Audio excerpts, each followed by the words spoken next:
നമസ്കാരം, എൻ്റെ പേര് രമേഷ്. കളരി സ്റ്റഡീസിലേക്ക് വീണ്ടും സ്വാഗതം. ഇന്നത്തെ വീഡിയോ തെക്കൻ കളരിയിലെ ഒരു പവർ ജനറേഷൻ മെത്തേഡിനെ കുറിച്ചുള്ളതാണ്.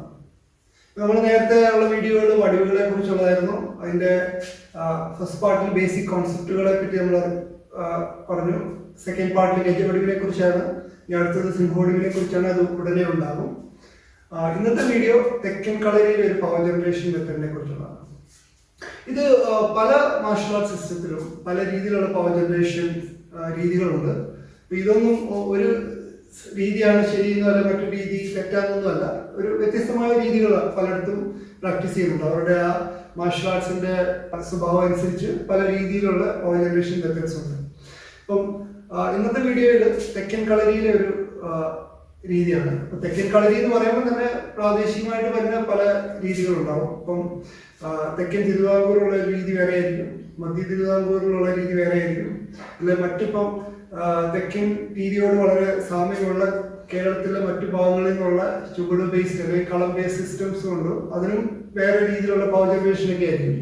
പക്ഷെ ഇന്നത്തെ വീഡിയോയിൽ ഞാനിപ്പം തെക്കൻ തിരുവിതാംകൂർ ഏരിയയിലുള്ള രീതികൾ, ഇപ്പം അടിപൊളി അടിയട, വെട്ടിച്ചൂട്, അങ്ങനെയുള്ള ശൈലികളിലുള്ള പവർ ജനറേഷനിൽ ഒരു രീതിയാണ്. അതിൽ തന്നെ പല ആശാന്മാർക്കും പല കോൺസെപ്റ്റുകളും ഉണ്ടായിരിക്കും. അപ്പൊ ഇതൊരു അഡീഷണൽ ഒരു ഇൻഫർമേഷൻ ആയിട്ട് കൂട്ടിയാൽ മതി.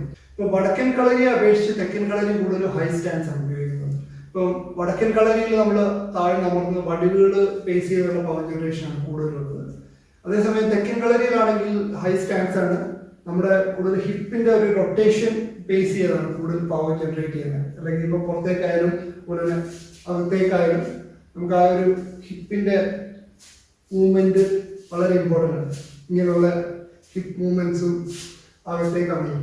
ഇപ്പൊ അതൊരു ആസ്പെക്റ്റ് ആണ്. അതുപോലെ തന്നെ നമ്മുടെ ബിഗർ സ്വിങ്ങിങ്, അതായത് വൈഡർ ആയിട്ടുള്ള വീശിയുള്ള പ്രയോഗങ്ങളും അല്ലെങ്കിൽ തടവുകളും. എഗെയിൻ ഇത് ചില പ്രാദേശിക സമുദായങ്ങൾ ഇത്തരം പുറത്തേക്ക് വീശാറില്ല. കുറച്ചുകൂടെ ക്ലോസ് റേഞ്ചിലായിട്ട് ചെയ്യുന്ന രീതികളുണ്ട്. അതേസമയം തെക്കൻ തിരുവിതാംകൂറുള്ള രീതികളൊക്കെ കൂടുതലും വൈഡർ വീശിയുള്ള രീതികളാണ് നമ്മൾ പഠിച്ചു തുടങ്ങുന്നത്. അതിൽ തന്നെ പിന്നീട് അത് ചുരുക്കിയുള്ള പ്രയോഗങ്ങളുണ്ട്. അപ്പൊ ഇങ്ങനെ ഈ ഒരു വീശിയുള്ള ഒരു വൈഡർ ആയിട്ടുള്ള സ്വിങ്ങിങ് ആക്ഷനിലൂടെ ഡെവലപ്പ് ചെയ്യുന്ന ആ മൊമെന്റ്, അതിൽ ഡെവലപ്പ് ചെയ്യുന്ന ഒരു പവറും പ്ലസ് ഹിപ്പ് ബേസ്ഡ് ആയിട്ട് പവറും വളരെ ഇമ്പോർട്ടൻ്റ് ആണ്. ഇങ്ങനെ ഒരു ഇമ്പോർട്ടൻറ്റ് കോൺസെപ്റ്റ് ആണ് തെക്കൻ കളരിയിലെ പവർ ജനറേഷനിൽ. അപ്പൊ ഇങ്ങനെ ഈ ഹിപ്പ് ബേസ്ഡ് ആയിട്ടുള്ള മൂവ്മെന്റിൽ നമ്മൾ വളരെ ശ്രദ്ധിക്കേണ്ട ഒരു കാര്യമാണ് ഇന്നത്തെ വീഡിയോയിൽ പറയുന്നത്. അതായത് നമ്മുടെ കാലിന്റെ പൊസിഷൻ, കാല് ഈ മുട്ട് തൊട്ട് തൊടഭാഗം വരെയുള്ള ഒരു പൊസിഷന്റെ ഒരു ഡീറ്റെയിൽ ആണ് ഇന്നത്തെ വീഡിയോയിൽ പറയുന്നത്. അപ്പൊ നമ്മളിങ്ങനെ ഒരു വൈഡർ ആയിട്ടുള്ള വീശി നമ്മുടെ ഹിപ്പ് ടേൺ ചെയ്യുമ്പോൾ നമുക്ക് വേണ്ട ഒരു കാര്യം ഒരു സ്റ്റോപ്പിംഗ് ഒരു പോയിന്റ് ആണ് വേണ്ടത്.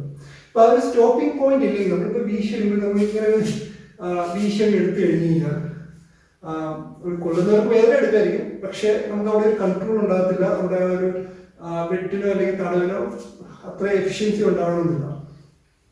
അപ്പൊ ഈ എഫിഷ്യൻസി ഉണ്ടാകണമെങ്കിൽ നമുക്കൊരു സ്റ്റോപ്പിംഗ് പവർ ഉണ്ട്. അപ്പൊ ആ സ്റ്റോപ്പിംഗ് പവർ എന്ന് പറഞ്ഞാൽ നമ്മുടെ ഈ കാലാണ്. ഈ കാലിന്റെ ചുവടിന്റെ ഉറപ്പാണ് ആ ഒരു എഫിഷ്യൻസി നമുക്ക് നൽകുന്നത്. അപ്പൊ നമ്മുടെ ഹിപ്പ് ഇങ്ങനെ ടേൺ ചെയ്യുമ്പോഴത്തേക്ക് നമ്മുടെ ഈ കാല് അതിന്റെ കൂടെ മൂവ് ചെയ്യാതിരിക്കുക എന്നാണ് ഈ ഡീറ്റെയിൽ, ഈ ഒരു എന്ന് പറയുന്ന മെയിൻ കാര്യം. അതായത് നമ്മൾ പഠിക്കുമ്പോൾ നമ്മുടെ മുട്ട് നമ്മുടെ കാലിന്റെ വിരലുകൾ കാലിന്റെ ആ ഡയറക്ഷനിൽ തന്നെ ഫേസ് ചെയ്യണം. നമ്മുടെ ഹിപ്പ് മൂവ് ചെയ്ത് വരുമ്പോഴത്തേക്ക് ഈ തൊടഭാഗം ലോക്ക് ചെയ്ത് ഇരിക്കണം. എന്നിട്ട് നമ്മൾ ആ ഹിപ്പിന്റെ ഇടുപ്പിലേക്ക് നമ്മൾ ഇരിക്കണം. അതേസമയം ഇപ്പൊ നമ്മുടെ ഈ വീശി വെട്ടുമ്പോഴത്തേക്ക് നമ്മുടെ തൊടഭാഗം ഇങ്ങനെ മാറിയാണ്. അവിടെ എന്താ സംഭവിക്കുന്നതെന്ന് പറയുന്നത്, നമ്മുടെ ആ വീശിന്റെ ആ ഫോഴ്സ് കാലിലോട്ട് അങ്ങ് പോയിട്ട് കാല് നിലത്തുനിന്ന് പറിച്ചെടുക്കുന്ന ഒരു ഫീലിംഗ് നമുക്കുണ്ടാവും. അപ്പൊ നമ്മുടെ ആ ഗ്രിപ്പ് അവിടെ നഷ്ടപ്പെടുകയാണ്. അതായത് ചുവടുറപ്പ് നമുക്ക് കുറയുകയാണ്. അപ്പൊ നമ്മളിങ്ങനെ ലോക്ക് ചെയ്ത് കാല് ശരിക്കും ഗ്രിപ്പ് ചെയ്ത് പിടിച്ചു കഴിഞ്ഞാൽ, കാലിന്റെ വിരലുകൾ വെച്ച് നിലത്തെല്ലാം ഉറപ്പിച്ച് പിടിച്ചാൽ നമുക്ക് ഈ ഭാഗം അത് ലോക്ക് ചെയ്തിരുന്നു കഴിഞ്ഞാൽ ഇവിടുന്ന് വീശി എടുത്തു കഴിഞ്ഞാൽ നമുക്ക് ആ ഒരു കറക്റ്റ് ഒരു സ്റ്റോപ്പിംഗ് പോയിന്റ് നമുക്ക് അവിടെ ലഭിക്കും. അപ്പം അത് വെട്ടായാലും തടയായാലും അപ്പം ആ ഒരു സ്റ്റോപ്പിംഗ് പോയിന്റ് ലഭിക്കണമെങ്കിൽ മുട്ടും ഹിപ്പും ഈ ഏരിയ നമുക്ക് ഇവിടുന്ന് ഇതുണ്ട്. ഈ ഒരു അനക്കം നമ്മൾ വെട്ടുമ്പോൾ ഇങ്ങനെ അനങ്ങരുത്. ഇത് അങ്ങോട്ട് ശരിക്ക് അമർന്ന് ചുവട് ഉറപ്പിച്ച് അവിടെ നമുക്ക് നിൽക്കാൻ സാധിക്കും. എന്നിട്ട് ഇവിടുന്ന് ഹിപ്പ് ഇതിൻ്റെ ഉള്ളിലേക്ക് ഈ ഇടുപ്പിലേക്ക് നമുക്ക് കൊണ്ടുവരണം. അപ്പോൾ അവിടെ ഒരു സ്പ്രിങ്ങിങ് ആക്ഷൻ ഉണ്ട്. അപ്പം ഇതൊരു മെത്തഡാണ്. നിങ്ങൾക്കത് ട്രൈ ചെയ്യാം. നിങ്ങൾക്കത് ഗുണകരമായിട്ട് തോന്നുവാണെങ്കിൽ നിങ്ങൾക്കത് ഉപയോഗിക്കാം. അപ്പം ഇവിടെ ബേസിക്കലി നമുക്കത് പ്രാക്ടീസ് ചെയ്യാൻ വേണ്ടി ഒരു ഹൈ സ്റ്റാൻസ് എന്നിട്ട് കൈ ഇങ്ങനെ വീശുക. അത് കൈ ഇങ്ങനെ വീശുകയും ഈ ഭാഗം നല്ല ഉറപ്പിച്ച് വെക്കുകയും ചെയ്യുക. ഇങ്ങനെയുള്ള എക്സസൈസുകൾ ചെയ്ത് നമുക്ക് ആ ഒരു ഫീലിംഗ് നമുക്ക് കിട്ടും. അത് കഴിഞ്ഞ് നമ്മൾ സ്പീഡ് ചെയ്യുമ്പോഴത്തേക്ക് നമുക്ക് പെട്ടെന്ന് അത് ചെയ്യാൻ പറ്റും. അങ്ങനെ ഉറപ്പിച്ചു, അതായത് ഇവിടെ ഇങ്ങനെ നീങ്ങി പോകുന്നത്. അപ്പം ബേസിക്കലി ഇത്രേ ഉള്ളൂ. ഇത് ഇവിടെ കാലിൻ്റെ വിരലുകളുടെ ആ സെയിം ഡയറക്ഷനിൽ തന്നെ ഉറപ്പിച്ചിരിക്കണം. നമ്മൾ ഈ ഹിപ്പ് തിരിയുമ്പോഴത്തേക്ക് ഇതിൻ്റെ ഇടുപ്പിലേക്ക് നമ്മൾ പോകണം. ഇത് ലോക്ക് ചെയ്തിരിക്കണം. അപ്പം അതൊരു നമുക്ക് സ്റ്റോപ്പിംഗ് പോയിന്റ് ആണ്. അതേസമയം ഇങ്ങനെ പോകരുത്. ഇങ്ങനെ മുട്ട് കാൽപാദത്തിന് രണ്ട് ഡയറക്ഷനിൽ പോകാതെ ശ്രദ്ധിക്കുക. അതുപോലെ തന്നെ കാലും പറഞ്ഞു പോകാതെ ശ്രദ്ധിക്കുക. നമുക്ക് അവിടെ സ്റ്റോപ്പിംഗ് പവർ. മറ്റു പ്രധാനപ്പെട്ട ഒരു കാര്യം എന്ന് പറഞ്ഞു കഴിഞ്ഞാൽ ഇന്ന് കേരളത്തിൽ വടക്കനും തെക്കനും എല്ലാം ഒരു കളരിയിൽ തന്നെ പഠിപ്പിക്കുന്ന ഒരു രീതിയിലേക്ക് വന്നുകൊണ്ടിരിക്കുകയാണ്. ഇപ്പം പല വടക്കൻ കളരികളിലും തെക്കൻ ചൂടുകൾ പഠിപ്പിക്കാറുണ്ട്. അപ്പം അതിൽ രണ്ടും നന്നായിട്ട് ചെയ്യുന്ന പല കളരികളും ഉണ്ട്. പക്ഷെ ചില കളരികളിൽ ഞാൻ ശ്രദ്ധിച്ചിട്ടുണ്ട്, അവർ ഈ ചുവടുകളൊക്കെ ചെയ്യുമ്പോഴത്തേക്ക് അവർ ആ വടക്കൻ്റെ രീതിയിലുള്ള അമർച്ചയിൽ നിന്നുകൊണ്ട് ചെയ്യാറുണ്ട് കാര്യങ്ങൾ. അതായത് ഇപ്പം ഒരു അമർച്ചയിൽ തന്നെ കയറിയിട്ട് ഇങ്ങനെയൊക്കെ ചെയ്യാറുണ്ട് ചുവടുകൾ. അപ്പം അത് അങ്ങനെ അമർന്ന് ചെയ്യുമ്പോഴത്തേക്ക് നമുക്ക് ഈ ഹിപ്പ് ആക്ഷൻ കിട്ടത്തില്ല. ഈ ഹിപ്പിൽ ഇപ്പം ഈ പറഞ്ഞ ഹിപ്പിൻ്റെ ഒരു നമുക്കൊരു ലോക്ക് ചെയ്തിട്ട് നമുക്ക് അവിടെ ഒരു സ്റ്റോപ്പിംഗ് പവർ നമുക്ക് അവിടെ ഉണ്ടാക്കാൻ പറ്റുന്നില്ല. അവിടെ കൂടുതലും വേറെ രീതിയിലുള്ള ഒരു പവറാണ് ജനറേറ്റ് ചെയ്യാൻ പറ്റുന്നത്. അപ്പം അങ്ങനെ ചെയ്യുന്നത് തെറ്റാന്നല്ല ഞാൻ പറയുന്നത്. അപ്പം അങ്ങനെ ചെയ്യുമ്പോഴത്തേക്ക് അത് വടിവിനെ ബേസ് ചെയ്തുള്ള രീതിയിലുള്ള പവർ ജനറേഷനാണ് അവിടെ സാധ്യമാക്കുന്നത്. അപ്പം അതും ഇഫക്റ്റീവ് തന്നെയാണ്. അപ്പം അത് ബേസിക്കലി അവർ ചെയ്യുന്നത് എന്താണെന്ന് പറഞ്ഞു കഴിഞ്ഞാൽ തെക്കൻ ചൂട് കോമ്പിനേഷൻസ് വടക്കൻ വടിവോട് കൂടി ചെയ്യുന്നതേ ഉള്ളൂ. അല്ലാതെ അതിനെ നമുക്ക് തെക്കൻ കളരിയായിട്ട് കൂട്ടാനും പറ്റത്തില്ല. അതായത് പല തെക്കൻ കളരിയിൽ ശരിക്ക് വടക്കൻ്റെ ഒരു ബേസ് ഇല്ലാത്തവർ മെയിൻറ്റെയിൻ ചെയ്ത് കഴിഞ്ഞാൽ പലപ്പോഴും ശരിയാകാത്തത് പോലെ തന്നെയാണ് വടക്കൻ കളരിയിലെ കോൺസെപ്റ്റുകൾ, അതായത് വടിവുകൾ പോലുള്ള കോൺസെപ്റ്റുകൾ ഉപയോഗിച്ച് തെക്കൻ ചുവടുകൾ ചെയ്താലും സംഭവിക്കുന്നത്. ഈ പുറത്തേക്ക് വെട്ടുമ്പോഴോ അല്ലെങ്കിൽ തട ചെയ്യുന്ന പോലെ തന്നെയാണ് ഈ സെയിം കോൺസെപ്റ്റാണ് നമ്മളിപ്പം ഈ കൈക്ക് പഞ്ച് ചെയ്യുമ്പോഴും നമുക്ക് ആ ഒരു ഹിപ്പ് ലോക്ക് ചെയ്ത് തന്നെയാണ് ചെയ്യുന്നത്. ഹിപ്പ് ലോക്ക് ചെയ്ത് നമ്മൾ തടഞ്ഞു വെട്ടുന്നതൊക്കെ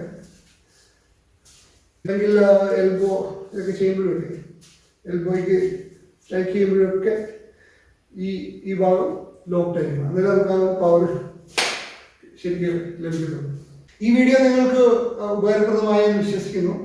ഇങ്ങനെയുള്ള കോൺസെപ്റ്റുകൾ ഞാൻ ഷെയർ ചെയ്യുമ്പോൾ ഞാൻ ഉദ്ദേശിക്കുന്നത് ഇതൊക്കെ ചിലപ്പോൾ ചില പ്രാദേശികമായിട്ടുള്ള രീതിയിലോ അല്ലെങ്കിൽ ഒരു പർട്ടിക്കുലർ ചില ആശാന്മാരുടെ ഇടയിൽ പ്രാക്ടീസ് ചെയ്യുന്ന കാര്യങ്ങളായിരിക്കും.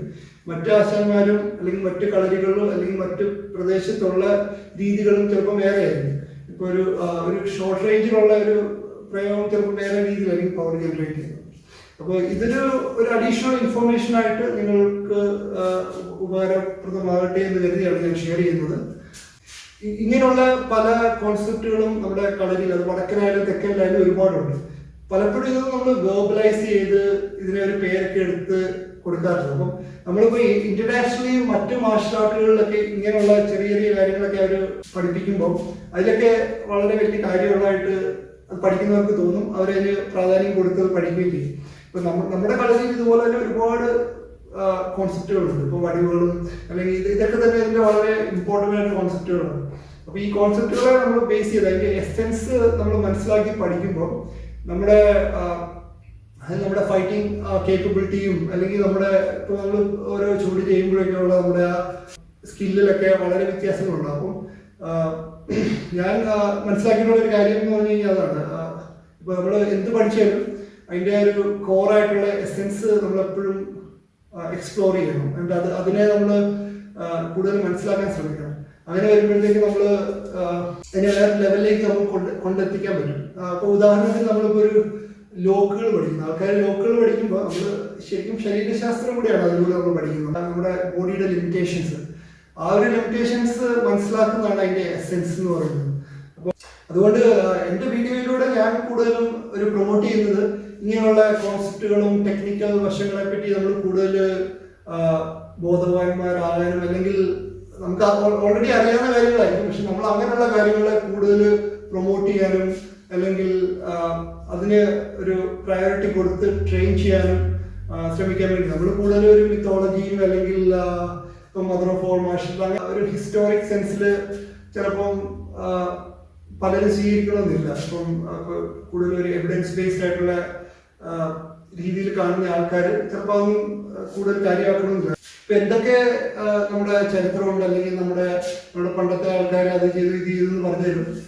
നമ്മുടെ സ്കില്ല് നമ്മൾ ഡെവലപ്പ് ചെയ്യാൻ പറ്റിയില്ലെങ്കിൽ ഇതിലൊന്നും ഒരു കാര്യമില്ല. നമ്മൾ വെറും പേപ്പറിലുള്ള അഭ്യാസികളായിരിക്കും. അപ്പൊ നമ്മുടെ ഓരോ വ്യക്തിയും അവരുടെ സ്കില്ല് ഡെവലപ്പ് ചെയ്യാൻ വേണ്ടി ഇങ്ങനെയുള്ള ഓരോ കോൺസെപ്റ്റുകളും ഓരോ ട്രെയിനിങ് മെത്തഡോളജികൾ നമ്മൾ കൂടുതൽ ശ്രദ്ധിച്ച് പ്രാക്ടീസ് ചെയ്യാൻ വേണ്ടി ഉള്ള ഒരു പ്രൊമോഷനാണ് ഈ വീഡിയോയിലൂടെ ഞാൻ ഉദ്ദേശിക്കുന്നത്. അപ്പോൾ നിങ്ങൾക്ക് ഇഷ്ടപ്പെട്ടെന്ന് വിചാരിക്കുന്നു. Till next video, see you.